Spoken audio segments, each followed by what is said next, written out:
Pria ini terkejut demi melihat perubahan pada diri putra satu-satunya itu. Mengajaknya pergi menemui seorang dokter bedah plastik yang mengatakan jika penglihatan dan pendengaran Kyle semua baik-baik saja, tapi kulitnya sangat kecil kemungkinannya untuk diperbaiki karena berisiko dengan kematian jika operasinya gagal, ucap sang dokter. Sang ayah terus memaksa dokter itu, namun Kyle justru merasa bahwa sang ayah hanya mementingkan dirinya sendiri.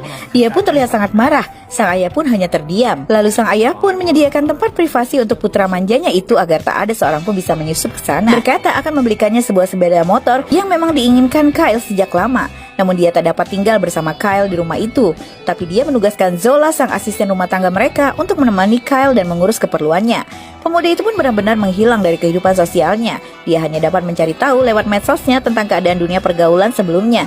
Dan benar-benar menyendiri di tempat itu, di mana sang ayah pun tak dapat selalu hadir untuk menemaninya. Sementara lukisan akar pohon itu pun semakin lama semakin terasa hidup di tubuhnya. Hari itu muncul seorang lelaki di depan pintu flatnya.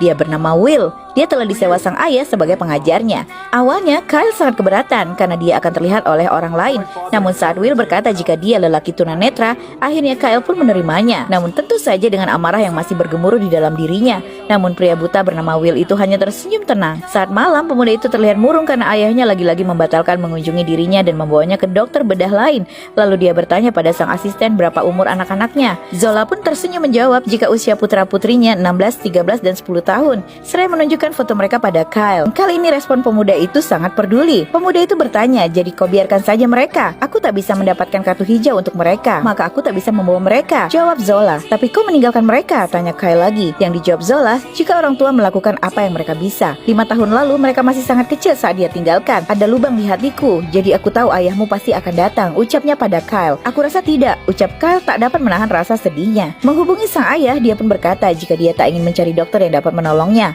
Tak berapa lama dia pun pergi keluar mengendarai sepeda motornya, di mana ternyata dia pergi ke pesta Halloween di mana dia tak perlu lagi memakai topeng. Setibanya di sana, dia pun bergegas mencari Kendra dan memohon kepada gadis itu agar menghilangkan kutukannya. Namun Kendra hanya berkata jika waktunya tinggal 7 bulan lagi hingga ada seorang gadis yang mengatakan jika dia mencintai Kyle setulus hatinya. Lalu gadis itu pun menghilang di antara kerumunan orang-orang itu. Saat sedang terdiam, tiba-tiba dia melihat kekasihnya yang sedang berduaan dengan sahabatnya. Dia pun buru-buru menutup wajahnya dan mengupik pembicaraan kedua orang terdekatnya itu, di mana kekasihnya mengeluhkan betapa tak nyaman berpacaran dengannya yang perfeksionis. Dan sang sahabat yang berkata jika memang lebih baik Kyle tak ada. Seketika dia pun marah dan menendang benda yang ada di dekatnya, membuat seorang gadis mencegahnya. Ternyata dia adalah Lindy yang tidak tahu siapa dirinya sebenarnya dan terus mengajaknya berbincang dan berkata jika setiap orang yang melakukan kesalahan masih memiliki satu kesempatan, di mana kalimat gadis itu tiba-tiba membuat hatinya menjadi merasa tenang dan dia pun tersenyum.